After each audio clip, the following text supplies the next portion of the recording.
हंसी की चोट।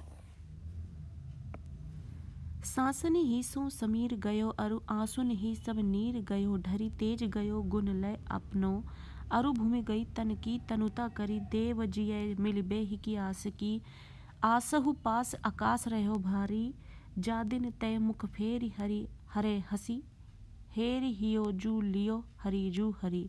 इन पंक्तियों में जिस विषय की चर्चा की गई है वो ये है कि श्री कृष्ण के मुंह फेर लेने मात्र से ही जो गोपी है उसके जीवन में से हंसी तो गायब ही हो गई है और इस निराशा के चलते ऐसा लगता है कि उसके शरीर से जो पंच तत्व हैं यानी कि 5 तत्व जो है, कई बार आपने सुना होगा कि पंच तत्वों से बना ये शरीर है, तो पंच तत्व धीरे धीरे जो है वो बाहर निकल रहा है, ऐसा महसूस हो रहा है। जीवन में इतनी निराशा आ गई है, किस लिए? क्योंकि श्री कृष्ण ने उनसे अपना मुंह फेर लिया है। अब वो पंच तत्व जो है किस तरीके से और जो है किस तरीके से जो है वो उनके शरीर से निकलता हुआ सा महसूस हो रहा है, वो यहाँ पर इन्हीं पंक्तियों में एक एक करके बताया गया है।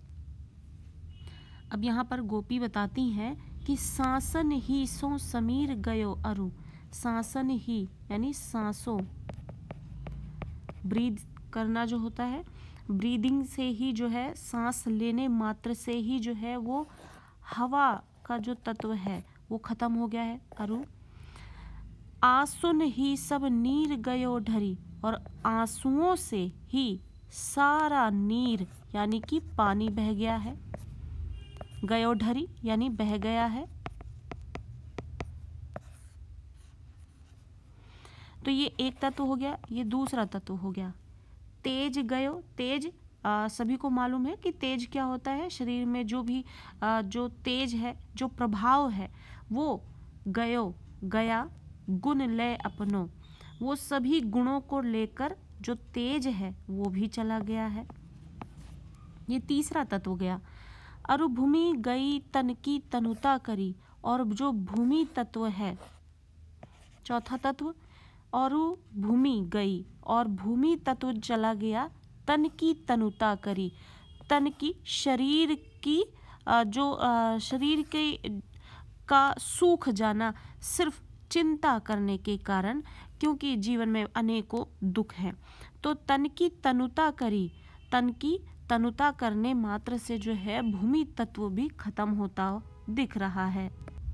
तो तनुता जो है वो कमजोरी बता रहा है हमें यहाँ पर कि शरीर जैसे जैसे कमजोर हो रहा है वैसे ही भूमि तत्व भी खत्म होता जा रहा है। देव कवि कहते हैं कि जिए मिलिबे ही की आस की, जो जीवन अभी चल रहा है गोपी का, वो सिर्फ इसी वजह से चल रहा है क्योंकि उसे अभी भी मिलने की आस है। किससे? श्री कृष्ण से। और इसी वजह से आसहु पास यानी कि आस पास, आकाश का जो तत्व है वो रहयो भरी, और अभी वो रह गया है, और आकाश तत्व को छोड़कर बाकी सभी तत्व खत्म से हो गए हैं अभी, क्योंकि मिलने की एक आस बंधी हुई है जिसकी वजह से जीवन चल रहा है, जीवित है शरीर, और उसी की वजह से जो आकाश तत्व है वो अभी बाकी रह गया है। जा दिन तय मुख फेरी हरे हसी, और इसी तरीके से जितने दिन जो है हरि मुख फेर के रखेंगे, जिस दिन से उन्होंने कृष्ण ने गोपी से मुंह फेर लिया है, हेरी हियो, हेरी यानी खोज, उनकी खोज कर करके ये हृदय, जू लियो हरि जू हरि। तो इस तरीके से जिस दिन से, जा दिन ते मुख फेरी, जिस दिन से मुख फेर लिया है हरि ने, और हृदय को भी उन्होंने साथ में हर लिया है। जिस दिन से हरि ने, ईश्वर ने, श्री कृष्ण ने मुंह फेरा है और साथ ही उन्होंने अपना हमारा हृदय भी अपने साथ ही ले लिया है, हंसी भी जो है उन्हीं के साथ ही चली गई है, और इसी के साथ ही वो मन हरने के साथ ही अब तो गोपी कृष्ण को खोज खोज के हेरी हियो जू लियो हरि जू हरि, और हृदय तो हरि ले ही गए हैं, और उसी के साथ हरि को खोजते खोजते जो है अब वो गोपी हार चुकी है और थक चुकी है। तो एक बार फिर से दोहरा लेते हैं। सांसन ही सो समीर गयो अरु आंसुन ही सब नीर गयो ढरी। सांसों से समीर यानी हवा का तत्व गया, और आंसुओं से जो पानी तत्व है वो बह गया। तेज गयो गुण लय अपनो, और गुणों के जाने के साथ ही तेज तत्व भी चला गया, और भूमि गई तन की तनुता करी, और तन की कमजोरी की वजह से भूमि तत्व भी चला गया। देव कहते हैं, कवि देव कहते हैं कि जिये मिलिबेही की आस की, और ये हृदय जो है अभी भी मिलने की आस रखता है, इसीलिए आसपास जो है आकाश तत्व ही बाकी शेष रह गया है। जा दिन तय मुख फेरी हरे हंसी, और जिस दिन से हरि ने मुख फेर लिया है, अपने साथ ही हमारा हृदय भी हर ले गए हैं और हंसी भी छीन ले गए हैं। और इसी तरीके से उन्हें खोजते खोजते हरि की खोज में अब गोपी जो है थक चुकी है, हार चुकी है। आगे बढ़ते हैं और अगले कवित्व को समझने की कोशिश करते हैं। सपना। सपना कवित्व नाम से जो है ये अब यहाँ पर सपना यानी ड्रीम करना, अब ये इस इन पर सारी पंक्तियों में बताया ही यही गया है कि जो गोपी है वो सपना देखती है कि हरि मिलने आए हैं उनसे और झूला झूलने का निवेदन करते हैं। लेकिन जैसे ही वो उस निवेदन को स्वीकार करते हुए आगे बढ़ने की कोशिश करते हैं, उसी के साथ ही नींद टूट जाती है, और नींद टूटने के साथ ही उनका वो जो सपना है, वो जो सुख है, वो भी छूट जाता है और उसको एक अपना दुर्भाग्य समझने लगती हैं वो। और इस तरीके से सपना किस तरीके से उन्हें सुख देता है वो यहाँ पे हमें पता लगेगा। झहरी झहरी झीनी बूंद है परती मानो। अब सपना देख रही हैं यहाँ पर गोपी, और सपने में क्या चल रहा है कि झहर झहर झीनी बूंद। बूंद कैसी होती हैं? छोटी छोटी होती हैं, और झहर झहर वो झीनी बूंदें जो है परती, परती यानी पड़ रही हैं, बरस रही हैं, या तो पड़ रही हैं या फिर बरस रही हैं। तो झहरी झहरी झीनी बूंदें हैं परती मानो, ऐसा लग रहा है कि झहरी झहरी वो झीनी बूंदें बरस रही हैं, पड़ रही हैं, बरस रही हैं। गहरी गहरी घटा घेरी है गगन में, और गहर गहर कर वो घटा ने घेर रखा है आसमान को, गगन को। आनी कहियो श्याम मोसो, आने को कहकर, आनी यानी आने को कहकर, कहियो कहकर, श्याम यानी श्री कृष्ण, मोसो मुझसे, चलो झूलिबे को आज। श्याम आकर गोपी से कहते हैं चलो झूल ले, क्या आज झूला जाए। यानी कि यहाँ पर वो एक निवेदन पेश करते हैं श्याम गोपी से कि चलिए झूलने के लिए चला जाए। और इस तरीके से श्याम आते हैं, मुझसे कहते हैं चलो झूलिबे को आज, चलो झूलने को आज चलते हैं। फूली न समानी भई ऐसी हो मगन में। और ये बात सुनकर, ये निवेदन सुनकर गोपी फूली नहीं समाती है और ऐसी हो मगन में। और इसी तरीके से फिर वो इन बातों को सुनकर, निवेदन को सुनकर, और सपने में ही वो मगन सी हो जाती हैं। चाहत उठियोई उठी गई सो निगोड़ी नींद। और जैसे ही इस निवेदन को स्वीकार करते हुए गोपी उठती है झूलने के लिए श्री कृष्ण के साथ, उनका साथ पाकर, चाहत उठियोई उठी गई सो निगोड़ी नींद। और जैसा ही उठना चाहा उन्होंने, वो उस निगोड़ी नींद से उठ गई और वो नींद टूट गई। सोए गए भाग मेरे जानी वा जगन में। और इसी तरीके से वो नींद से जागना उनको अपने भाग के सो जाने जैसा लगता है। सोए गए भाग मेरे जानी व जगन में। और इस तरीके से वो जब सोकर उठ जाती हैं, यानी कि नींद टूट जाती है उनकी, सोकर नहीं उठती हैं, नींद टूट जाती है, क्योंकि सपने में ही जैसे वो श्याम के निवेदन को स्वीकार करके उठना चाहती हैं, तो उस उठने की प्रक्रिया से ही नींद टूट जाती है। और उस निगोड़ी नींद के टूट जाने से उनको अपने भाग सोए हुए महसूस होने लगते हैं।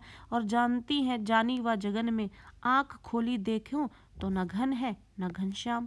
और जब वो आँख खोलती हैं और देखती हैं अपने आसपास, तो ना ही वो घिरे हुए बादल दिखते हैं, जो शुरू में बताया कि सपने में वो देख रही थी कि झीनी झीनी बूंदें पड़ रही हैं और घटा ने घेर रखा है गगन में।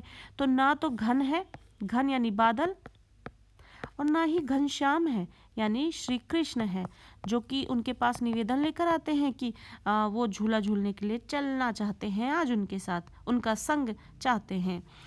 वेई छाई बूंदे मेरे आंसू हुए दृगन में, जिस तरीके से सपने में उन्हें वो झीनी बूंदें पड़ती हुई दिख रही थी और घटा गिरती हुई दिख रही थी, तो जब आंख खुली, नींद से वो जगी, तो उन्होंने देखा ना तो घन है और ना ही घनश्याम है, और जो सपने में वो देख रही थी कि पानी की बूंदें बरस रही हैं झीने झीने, वे छाई बूंदे मेरे आंसू हुए दृगन में, और आंसुओं की बूंदें ही जो हैं वो मेरी आंखों से गिरते हुए दिख रही थी।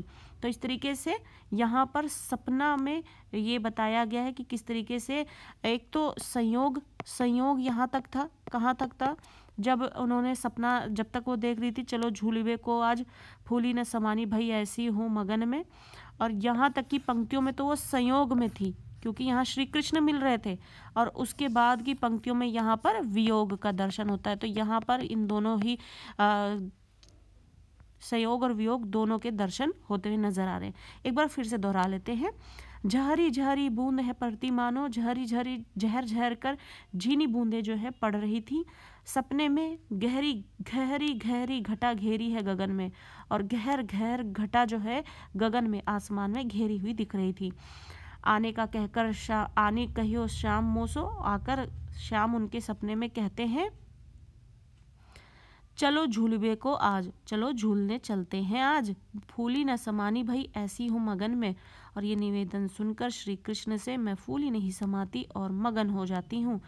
चाहत उठियोई उठी गई सो निगोड़ी नींद, और उठना ही चाह रही थी कि इस निगोड़ी नींद से ही उठ गई। सो गए भाग मेरे जानी व जगन में। और इस तरीके से जाग जाने के बाद से जगने के बाद से जानी व जगन में मुझे महसूस हुआ, जानना, जब वो जागी तो जगने के बाद उन्होंने जाना कि मेरे तो भाग ही सो गए उस नींद के टूट जाने से। आंख खोली देखे हो तो न घन है न घनश्याम, और जब आंख खुली तो देखा तो ना तो ही बादल दिख रहे थे और ना ही वो श्याम दिख रहे थे। वे इच्छाई बूंदे मेरे आंसू हुए त्रिगन में, और वही आंसुओं की बूंदें ही टपकती हुई मेरी आंखों से दिख रही थी। आगे बढ़ते हैं, दरबार कवित को पढ़ते हैं।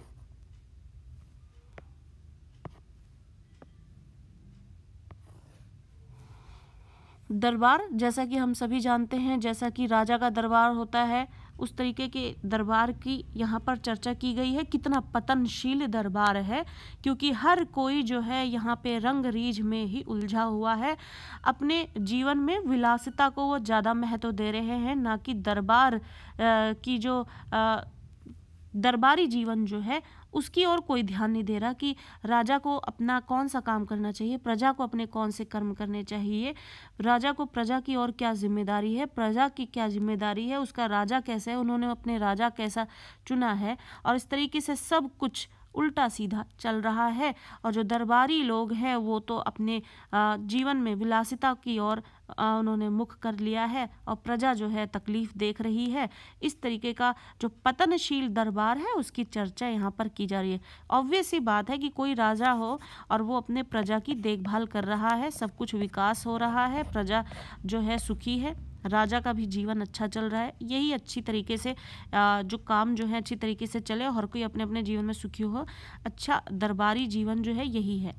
लेकिन पतनशीलता जब आ जाती है तो जिसमें आदमी अपने सिर्फ और सिर्फ अपने शौक की ओर ध्यान देता है, और यही चीज़ यहाँ पर दिखाई जा रही है।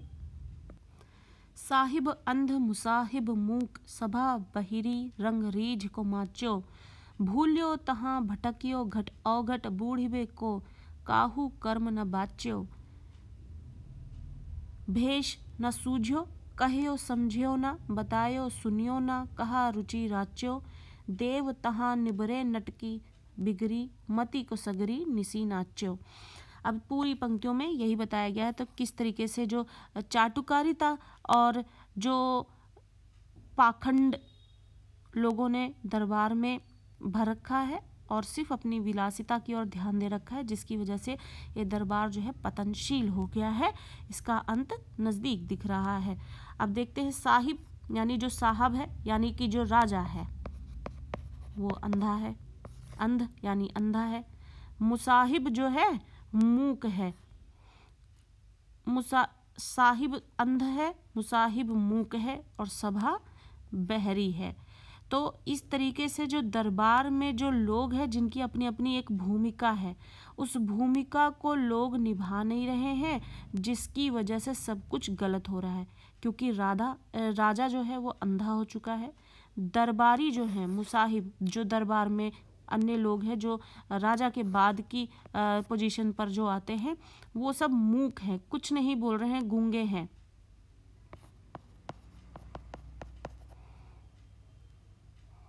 और जो राजसभा है, सभा है राजसभा, वो बहरी है। रंग रीझ को माच्यो, रंग माहौल जो है दरबार का वो रंगीन बना हुआ है, जिसमें सब लोग रीझ गए हैं और यही चारों तरफ ये माहौल बना हुआ है। रंग रीझ को माच्यो, तो पूरा दरबार का जो माहौल है वो उसमें विलासिता में डूबा हुआ है, सब राग रंग में डूब चुके हैं और यही माहौल चारों ओर है। तो रंग रीझ को माच्यो यानी कि राग रंग में रीझ जाने वाला माहौल बना हुआ है। भूल्यो तहाँ भटकियो घट अवघट बूढ़िबो यानी बूढ़ना को काहू कर्म न बाच्यो, सभी अपने फर्ज को भूल चुके हैं, सभी भटक चुके हैं और सभी जो काम है वो सबको कठिन लगते हैं। अवघट कठिन कर्म,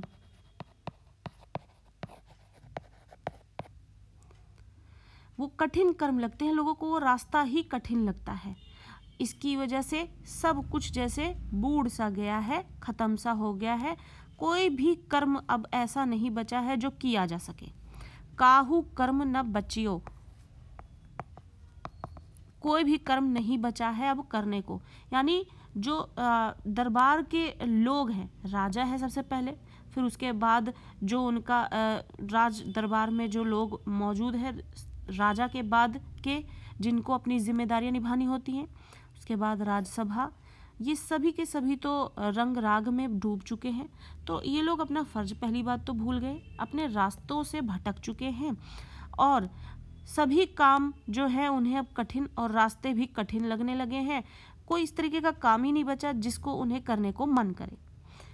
भेष न सूझ्यो कहियो समझ्यो न, बतायो सुनियो न, कहा रुचि राच्यो, उनकी जो वेशभूषा है, पहनावा है, ना तो उन लोगों का अब कोई वेशभूषा समझ में आ रही है किसी भी तरीके का। अब राज दरबारी संस्कार में क्या होता है, हर एक व्यक्ति का अपना एक पहनावा है, अपना एक वार्तालाप करने का तरीका है, व्यवहार करने का तरीका है, जिससे दरबारी संस्कार दिखते हैं।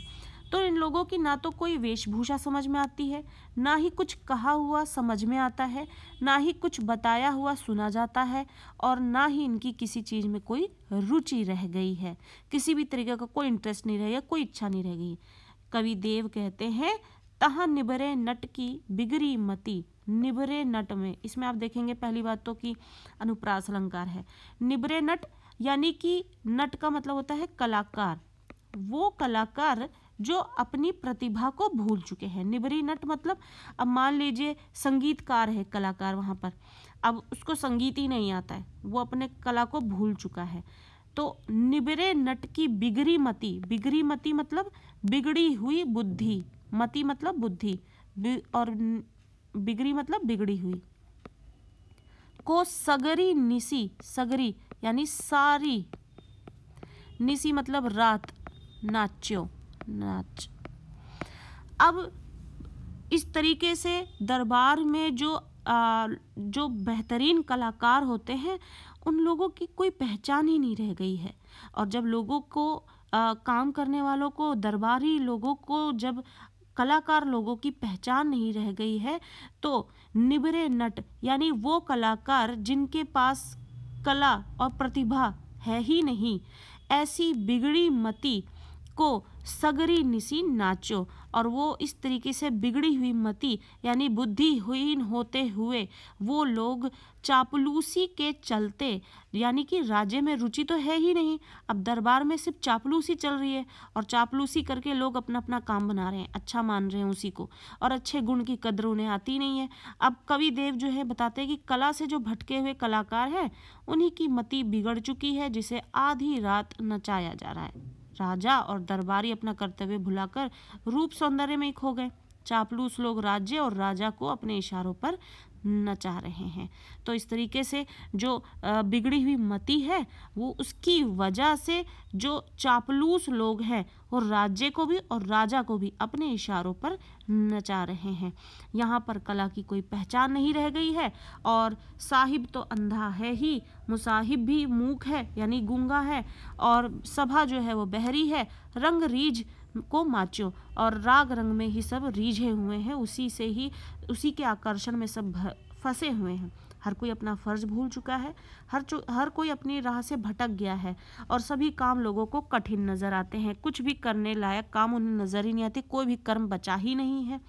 ना ही उनकी वेशभूषा समझ में आती है, ना तो उनका कुछ कहा हुआ समझ में आता है और ना ही कुछ बताया हुआ सुना जाता है, और ना ही किसी चीज़ में उनकी रुचि रह गई है।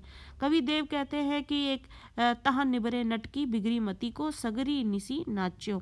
अब जो निबरे नट हैं, जो जिनमें प्रतिभा नहीं है, ऐसे कलाकारों को दरबार में जगह मिल गई है, और ऐसी बिगड़ी मति के लोग जो दरबार में रहते हैं उस निबरे नट को सारी रात जो है अपनी इशारों पर नचा रहे हैं, जिस तरीके से राज्य को और सभा को और राजा को अपने इशारों पर नचा रहे हैं। आई होप कि आपको यहाँ पर चीज़ें बहुत अच्छे से समझ में आ गई होंगी।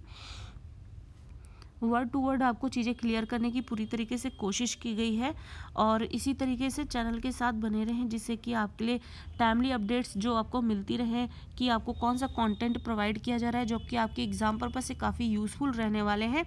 और इस चैप्टर से रिलेटेड आपको क्वेश्चन आंसर वीडियोज़ भी जो है प्रोवाइड कर दी गई हैं, और यहाँ पर लाइन टू लाइन एक्सप्लेनेशन भी है जो आपको दे दी गई है, जिससे कि आपके एग्जाम पर्पस से काफ़ी इनफ कंटेंट है, और आप अगर इससे अच्छी तरीके से समझ लेते हैं तो आप अच्छा परफॉर्म भी कर सकते हैं। तो अगर वीडियो आपको हेल्प कर रही है तो जरूर इसे लाइक करें, शेयर करें, और ज़्यादा से ज़्यादा चैनल को शेयर करते हुए और इसको सब्सक्राइब करना ना भूलें, जिससे कि आपको टाइमली अपडेट्स यूँ ही मिलती रहे। Thank you.